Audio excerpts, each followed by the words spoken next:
кетиши мүмкүн экен да. Мындай алганда ден соолук дагы менде бул мындай алганда туруктуу эмес экен. Көрүңүз, демек эми Алла Таала байлыкты да берсин, ден соолукту да берсин. Бул биз үчүн аябай керектүү нерселер. Эми ошол ден соолуктан өткөн байлык кайсы экен десе?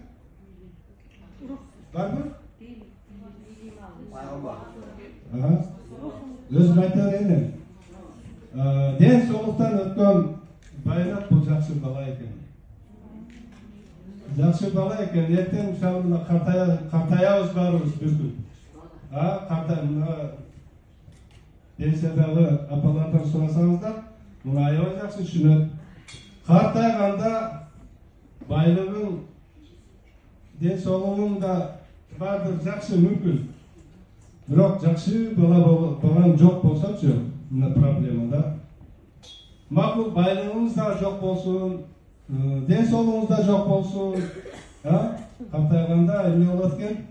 Жакшы бала керек болуп калат экен. Жакшы балаңыз бар болсо, ал сизди жакшы карайт экен. Балаңыз жаман болсо, сизди карабай деле кое берет экен да. Демек биз эмне кылышыбыз керек экен? Биз мындай алганда азыртадан тарбия деген маселеге көңүл бурушубуз керек экен да. Демек артыбызда мына азыр турмушка чыккандар болушу мүмкүн, үйлөнө